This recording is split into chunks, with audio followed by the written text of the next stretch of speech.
네, 어제 이어서 계속 사무엘상 보겠습니다. 14장입니다. 14장 24절부터 35절입니다. 14장 24절부터 35절 말씀 같이 교독하도록 하겠습니다. 제가 한 절 읽고 여러분 한 절 읽어주시기 바랍니다. 이날에 이스라엘 백성들이 피곤하였으니 이는 사울이 백성에게 맹세시켜 경계하여 이르기를 저녁 곧 내가 내 원수에게 보복하는 때까지 아무 음식물이든지 먹는 사람은 저주를 받을지어다 하였음이라. 그러므로 모든 백성이 음식물을 맛보지 못하고 그들이 다 수풀에 들어간즉 땅에 꿀이 있더라. 백성이 수풀로 들어갈 때에 꿀이 흐르는 것을 보고도 그들이 맹세를 두려워하여 손을 그 입에 대는 자가 없었으나 듣지 못하였으므로 손에 가진 지팡이 끝을 내밀어 벌집에 꿀을 찍고 그의 손을 돌려 입에 대매 눈이 밝아졌더라. 그때 백성 중 한 사람이 말하여 이르되 당신의 부친이 백성에게 맹세하여 엄히 말씀하시기를 오늘 음식물을 먹는 사람은 저주를 받을지어다 하셨나이다. 그러므로 백성이 피곤하였나이다 하니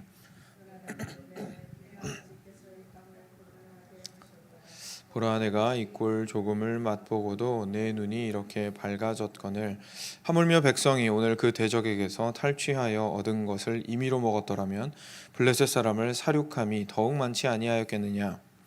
그날의 백성이 믹마스에서부터 아얄론에 이르기까지 블레셋 사람들을 쳤으므로 그들이 심히 피곤한지라.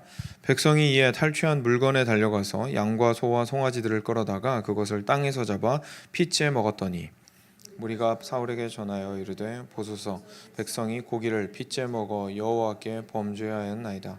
사울이 이르되 너희가 믿음 없이 행하였도다. 이제 큰 돌을 내게로 굴려오라 하고 또 사울이 이르되 너희는 백성 중에 흩어져 다니며 그들에게 이르기를 사람은 각기 소와 양을 이리로 끌어다가 여기서 잡아 먹되 핏째로 먹어 여호와께 범죄하지 말라 하라 하매 그 밤에 모든 백성이 각각 자기의 소를 끌어다가 거기서 잡으니라. 사울이 여호와를 위하여 제단을 쌓았으니 이는 그가 여호와를 위하여 처음 쌓은 제단이었더라. 아멘. 네, 어제 이어서 계속 말씀 보고 있습니다.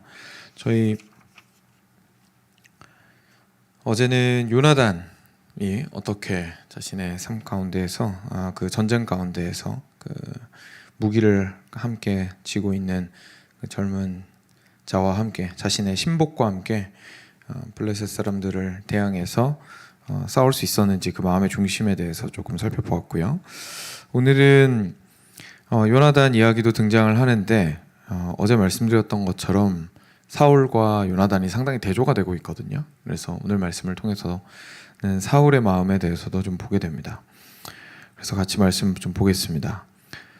이제 백성들이 많이 전쟁이 끝나고 나서 많이 피곤해졌습니다. 왜냐하면 실제로 후반부에 나오지만 실제로 싸워서 피곤했던 것도 있었지만 첫 번째는 사울이 아주 힘든 우리식으로 이야기하면 뭐라고 표현하면 좋을까요? 군기 잡으려고 이렇게 잡은 이런 규율이 있었기 때문이었죠. 그 규율은 뭐냐면은 아무것도 이 블레셋을 멸하기 전까지는 아무 사람도 아무것도 저녁까지는 먹을 수 없다라고 이야기를 했던 겁니다.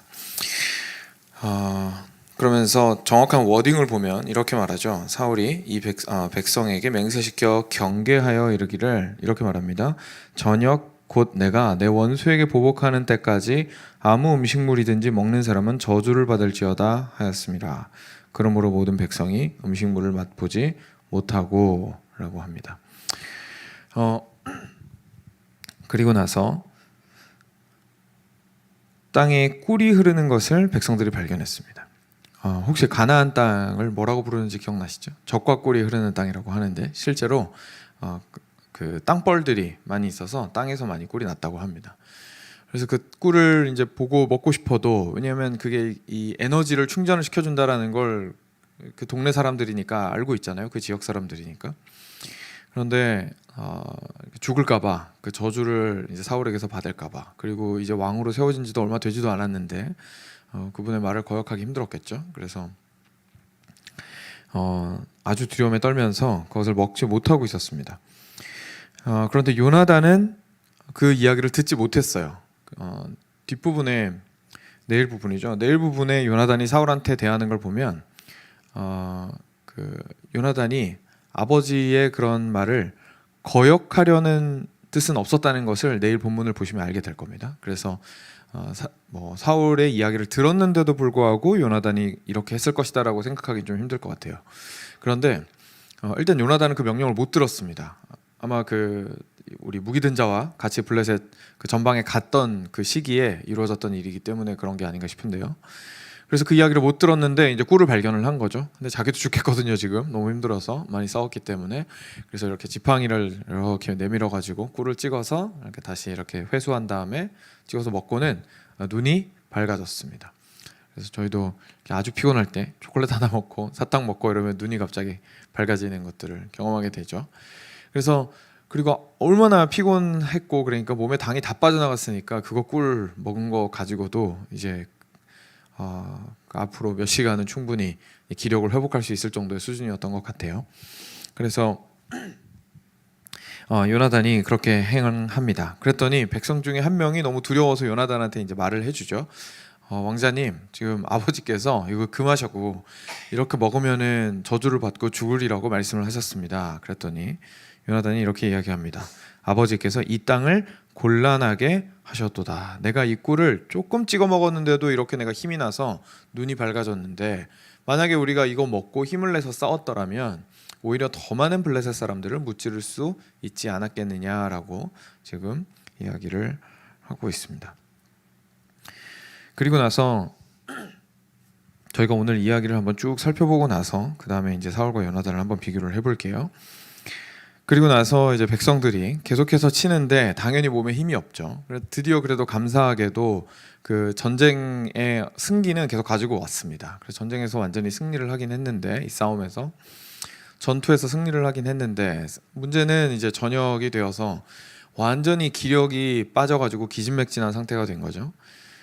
그 상태에서 이제 전리품들을 탈취하기 시작하는데 거기에 가축들이 많이 있었습니다. 근데 그 가축들을 보니까 이제 전쟁이 끝났으니까 그 사울이 이야기했던 그 명령이 이제 유효하지 않게 된 거죠. 전쟁이 다 끝났으니까. 그건 이제 먹어도 되는 시점이 되었는데 먹을 때가 돼가지고 이 소랑 송아지랑 양이랑 잡아가지고 먹을 때 이스라엘 율법상 하나님께서 피는 생명을 의미하기 때문에 반드시 다 빼고 먹으라고 말씀을 하셨는데 그 피째로 먹게 된 겁니다. 요리를 어느 정도 했을 수는 있겠지만 그 가운데서 피를 완전히 이렇게 드레인을 해야 다 뽑아내야 되는데 그렇게 하지 못했던 거죠. 그렇게 하려면은 사실 이 판이 있어야 그게 가능하겠죠. 그 생선도 하다못해 거기 있는 거 손질을 하려면 이제 도마가 필요하듯이 고기도 잡으려면 이제 널판과 같은 바위라든지 아니면 재단을 쌓아가지고 그 위에서 이걸 처리를 한다든지 해야 피를 제대로 뽑을 수가 있을 텐데 그런 게 없었기 때문에 그냥 땅에서 이제 대충 빼고 땅에 스며드는 것들은 스며들고 그리고 이제 고기에 남아 있는 것들은 완전히 빼지 못하고 그냥 그대로 먹었던 것 같습니다. 그래서 그것을 가지고 또 말을 하니까 사울에게 이야기를 하죠. 그랬더니 사울이 그건 또 좀 알고 있었어요. 제대로 된 지식을 알고 있었어요. 그러니까 이렇게 먹으면 하나님 앞에 범죄하게 되니까 이러지 말고 내가 저 큰 돌을 가져와서 여기다 놓을 테니까 여러분들 여기서 먹으십시오라고 하면서 이제 큰 돌을 가지고 옵니다. 그래서 이렇게 바닥에 깔고 그 다음에 그 위에서 고기를 다 잡고 거기서 함께 먹게 됩니다. 그리고 나서야 비로소 그가 여호와를 위하여 제단을 쌓았습니다. 이는 그가 여호와를 위하여 처음 쌓은 제단이었습니다. 사무엘상 지금 본문을 읽고 나면요, 저희가 특별하게 요나단을 추켜 세우거나 사울을 깎아내리는 듯한 표현을 사실 발견할 수는 없습니다. 그런데 읽으면 너무 자연스럽게 사울은 왜 이렇게 했을까? 굉장히 아쉽다. 사울은 왜 이렇게밖에 행동할 수 없었을까? 라는 그 생각을 하게 만드는 내용들이 계속해서 등장을 하게 되고 요나단을 보면서는 와, 어떻게 이렇게 할 수 있었을까라는 질문을 하게 만드는 그런 장면들이 많이 등장을 합니다. 그래서 오늘도 어떻게 보면 그런 장면 중에 하나가 되겠죠. 어제랑 연결이 계속해서 되고 있는데요. 결국은 그 마음의 중심에 누구를 두려워하고 있느냐가 이 문제의 핵심을 차지하고 있습니다. 어제 저희가 함께 살펴보았던 대로 하나님을 그 마음에 두고 누구보다 두려워하였던 요나단의 경우에는 오히려 겸손하면서도 동시에 담대한 모습을 보였던 것을 저희가 어제 보았습니다. 겸손하였다는 것은 하나님 앞에서 겸손했습니다. 왜냐하면 이 하나님을 두려워하기 때문에 이 일의 처음과 끝을 주관하시는 분이 하나님이시기에, 이 일을 가능하게 하시거나 불가능하게 하시는 분은 하나님이시기에 내가 자신 있게 말하거나 내가 내 능력을 의지해서 이 정도는 할 수 있지 라고 말하는 것이 아니라 하나님 앞에서 어떻게 하실지 보자 라고 하면서 겸손한 모습을 보였습니다. 근데 그렇다고 해서 그냥 가만히 주저앉아 있었던 것이 아니라 담대하게 앞으로 나아갔던 것을 보게 되죠. 실제로 전방에 가서 자신의 모습을 드러내고 과연 이것이 하나님의 뜻인지 알아보고 그 사람들을, 블레셋 사람들을 치고자 했습니다. 반대로 사울 같은 경우에는 오히려 이 전쟁에 전전긍긍하고 있었죠. 전쟁에 질까봐. 이 이야기가 성경에 나오진 않는데 저는 사울의 모습을 보면서 이 생각을 떨칠 수가 없어요. 사울은 너무 사람을 두려워했던 사람이었던 것 같아요. 그래서 계속해서 저희가 앞으로 보겠지만, 앞으로 보시면서 저의 이 묵상과 관찰이 옳은지 한번 보십시오. 동의가 되시는지. 사울은 참 사람을 두려워해서 이 모든 일들을 이렇게 그르치지 않았나라는 생각이 많이 들어요. 왜냐하면 그 당시에 왕이 처음 되고 나서 왕의 권위가 충분히 있지 않은 상태에서 지금 전쟁을 하고 있기 때문에 전쟁의 승패가 자신의 권력의 공고함이랑 굉장히 커다란 이제 연관성을 가지게 됩니다. 그렇죠? 예전부터 왕들은 자신의 권력을 공고히 하기 위해서 전쟁이 일어나면 반드시 승리를 했어야 했죠. 그리고 군 기강도 바로 잡으려고 굉장히 노력을 많이 하고 자신이 새로 세운 어떤 법들을 통해서 백성들이 이제 자기 말을 따라야 이게 자신의 권력이 공고화되니까 그런 것들에 관심이 많이 있었던 것을 저희가 다른 역사를 통해서도 많이 보게 되는데 사울을 보면 참 그것과 많이 다르지 않다라는 느낌을 많이 받습니다.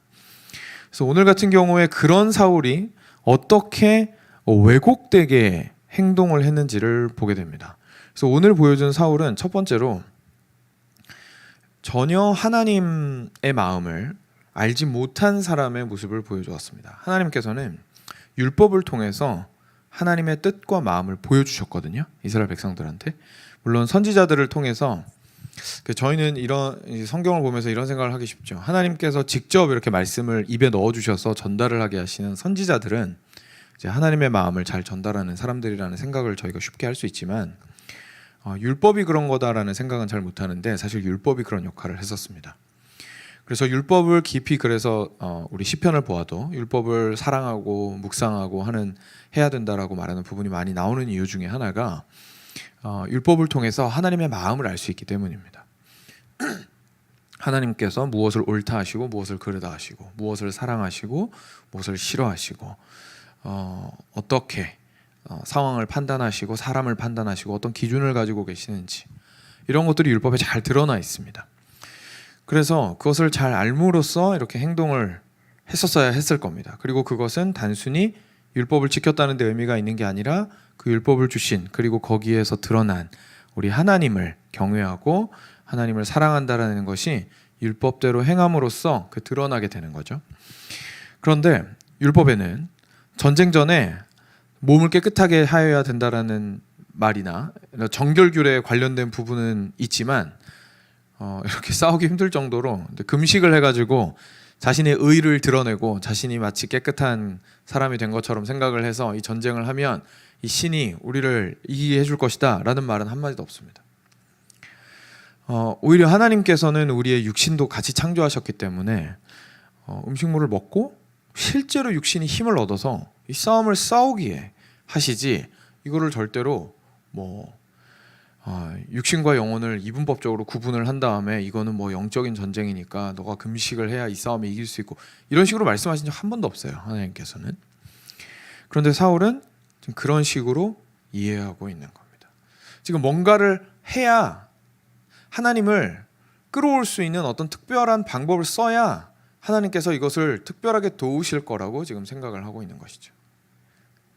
그러면 왜 사울이 그런 잘못된 생각을 했다고 저희가 판단할 수 있을까요? 일단 첫 번째로는 방금 말씀드린 것처럼 율법에 등장하지도 않는, 그리고 굉장히 무모한, 그리고 후반부에서 보게 되는 실제로 백성들로 하여금 더 큰 죄를 짓게 만드는 일을 결정을 했다라는 것에서 저희가 사울이 많이 어리석었고 하나님을 사랑하면서 결정하지 않았다라는 걸 알 수 있는데요.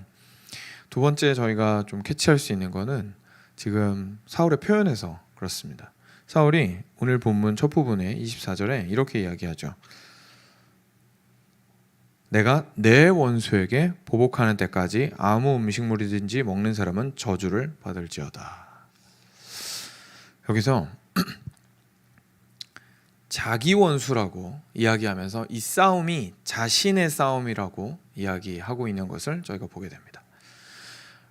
어제 저희가 살펴보았던 것처럼 요나단은 이 싸움을 하나님의 싸움으로 인식하고 자신이 그 싸움에 참여하는 것으로 이해했었는데, 지금 사울은 아주 명확하게 내 원수라고 이야기를 하면서 내 원수를 갚는 데에 나의 대적에게 너희들이 제대로 싸우려면 이렇게 싸워야 한다라고 이야기하면서 지금 무리한 요구를 하고 있는 거죠. 그리고 나서 저주를 받을지어다라고 이야기를 하고 있습니다. 저주는 오직 하나님께서만 하실 수 있는 건데, 실제로 왕이 저주를 할 수는 있습니다. 왜냐하면 하나님께서 주신 하나님을 대표하는 사람이었기 때문에 하나님의 뜻 안에 있다면 축복하고 저주를 할 수 있는 권한이 왕한테 그 당시에 있었습니다. 그러니까 저주를 한 것 자체는 괜찮은데요, 문제가 저주를 어떻게 했느냐죠. 그래서 지금 저주를 한 것이 자신의 원수를 갚기 위해서 이 행동을 단식을 하지 않고 싸우지 않는 자를, 지금 싸우는 자를, 단식을 하지 않고 싸우는 자를 내가 저주하겠노라 라고 하면서 하나님께서 주신 권위를 자신의 이익을 위해서 사용을 하고 있는 것을 저희가 보게 됩니다. 그러니까 여기서 아주 커다란 차이가 나타나게 되는 것이죠. 그래서 사울은 그 법은 잘 알고 있었을지 모릅니다. 그래서 실제로 핏째로 음식을 먹으면 안 된다라는 사실을 알고 있었기 때문에, 그리고 그것은 아주 심각한 죄라는 것을 율법에 비추어 보았을 때 알고 있었기 때문에 그 문제는 해결하려고 했었습니다. 그렇죠? 그렇지만 전쟁 전체를 이끌어 나가는 데 있어서는 사람에 대한 이해도 없었고 하나님에 대한 이해도 없었던 것이죠. 그리고 그 기저에는, 그 밑에는 하나님 이외에 이 싸움에서 질까봐, 자신의 영광이 떨어질까봐, 자신의 권력이 약화될까봐, 그리고 사람들이 나를 미워하거나 사람들이 나를 싫어할까봐 그것을 크게 두려워하는 마음이 그를 좌지우지하고 있었다는 것을 저희가 보게 됩니다. 요나단의 경우에는 분명히 달랐습니다. 그렇죠? 요나단의 경우에는 달랐습니다. 요나단이 그 꿀을 찍어 먹은 거는 잘못한 겁니다. 왜냐하면 아버지가 하지 말라고 하셨는데 그 명령을 어긴 거는 맞습니다. 그렇죠? 그런데 그 다음에 요나단의 반응에서 저희가 요나단이 얼마나 사울과는 달리 아주 밝은 눈을 가진 사람인지를 알 수가 있습니다. 사리 분별을 아주 뚜렷하게 하는 사람인 거죠. 뭐라고 이야기하냐면 29절입니다. 요나단이 이르되 내 아버지께서 이 땅을 곤란하게 하셨도다. 보라, 내가 이 꿀 조금을 맛보고도 내 눈이 이렇게 밝아졌거늘 하물며 백성이 오늘 그 대적에게서 탈취하여 얻은 것을 임의로 먹었더라면 블레셋 사람을 사륙함이 더욱 많지 아니하였겠느냐라고 이야기를 합니다. 그 요나단은 이렇게 생각을 하고 있는 거죠. 아버지께서 이 땅을 곤란하게 하셨도다라고 말을 하고 있는데, 여기서 말하는 곤란하게 하셨다라는 표현은 혹시 그 아이성 전투에서 아간 이야기를 기억하시는지 모르겠습니다. 여리고성을 이스라엘 백성들이 가나안에 처음 들어와서 첫 번째로 그 7일 동안 이렇게 매일 여리고성을 돌아서 여리고성이 무너집니다. 그렇죠? 그리고 나서 백성들이 아주 이제 흥분한 상태로 드디어 하나님께서 우리를 위해서 싸우시는구나 라고 하면서 진짜 우리 이제 적과 꿀이 흐르는 약속의 땅에 들어왔다, 이제 정복해서 우리 땅으로 만들면 된다 라고 생각하던 시점에 두 번째 전장은 이제 아이성이라는 곳이었는데, 아이성은 여리고성에 비해서 훨씬 더 작은 곳이어서 이 사람들이 확실히 자신감이 있는 상태였습니다. 근데 그 여리고성에서 하나님께서 절대로 어떤 것도 취하지 말고 모두 멸하라고 하셨는데, 아간이라는 사람이 자기 마음대로 물건을 탈취하여서 천막 밑에 숨겨두죠. 그래서 아이성 전투에서 아주 비참하게 패배를 하게 됩니다. 그리고 이스라엘 백성들이 도대체 왜 그랬는지를 하나님 앞에 물으니까 이제 아간 이 제비가 뽑혀가지고 천막을 드러냈더니 이제 거기서 탈취물들이 발견이 되었던 거죠.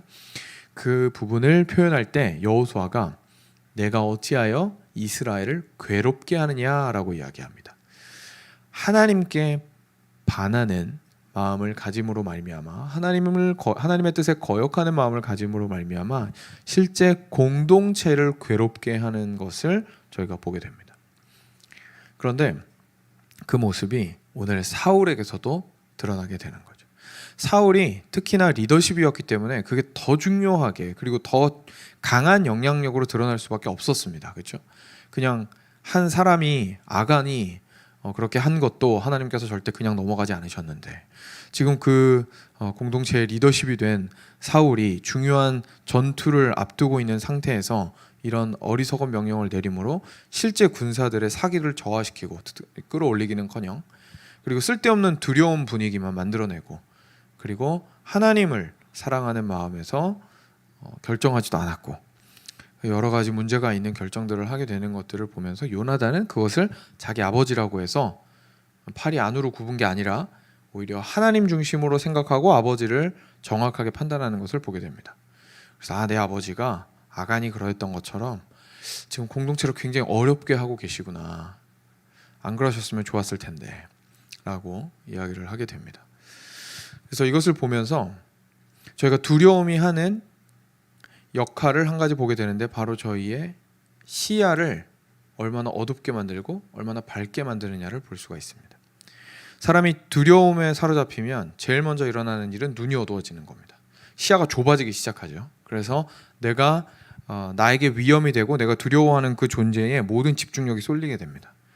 그래서 그것이 사람이라면 두려움의 대상이 사람이라면 그 두려움의 대상이 나의 영광이라면 그 두려움의 대상이 혹시나 내가 실패할까 봐 하는 것이라면 이 싸움에서 져서 내가 죽게 되는 것이 만약에 두려운 거라면 그것을 향해서만 시야가 좁아지면서 그것에만 집중하게 되고 그것이 모든 다른 결정을 결정하게 되는 중심이 되어버립니다.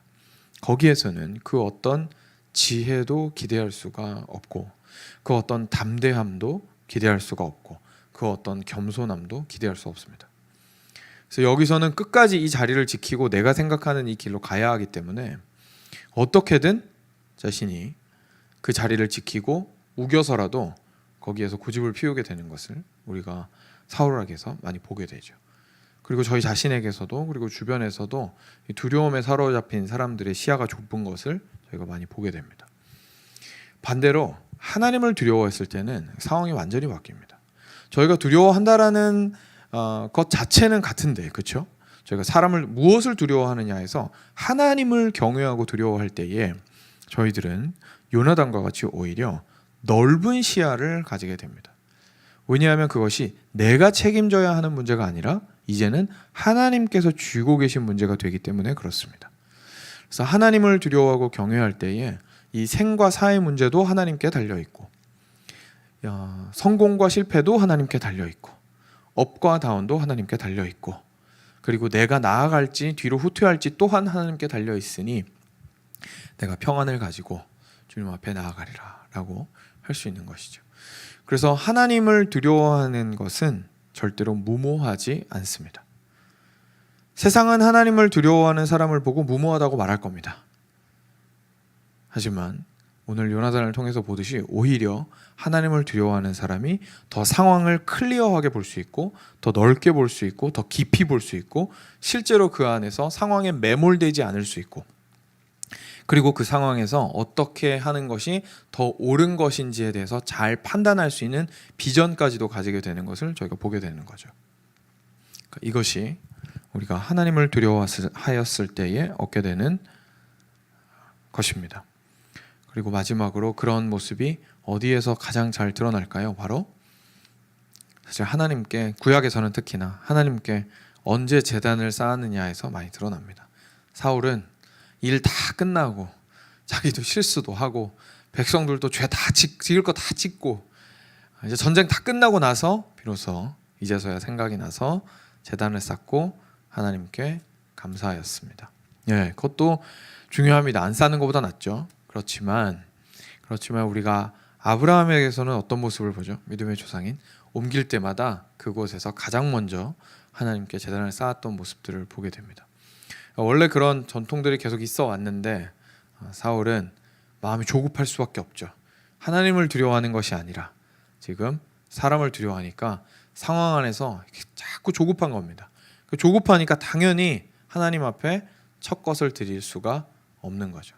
참 저희를 많이 부끄럽게 하는, 그리고 저희 누구도, 저를 포함하여서 그 누구도 참 자유롭기 힘든 메시지인 것 같습니다. 그래서 사랑하는 여러분, 오늘 이 아침에 기도할 때는 우리가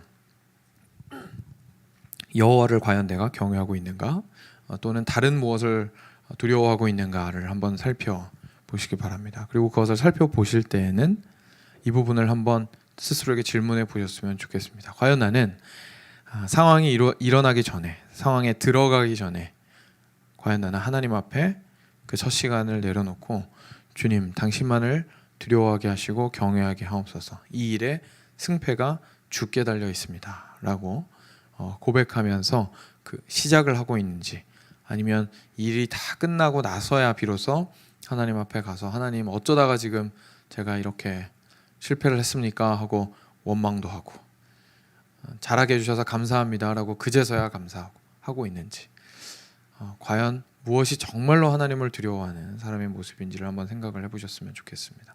그래서 먼저 첫 번째 기도는 그 기도로 한번 같이 기도하겠습니다.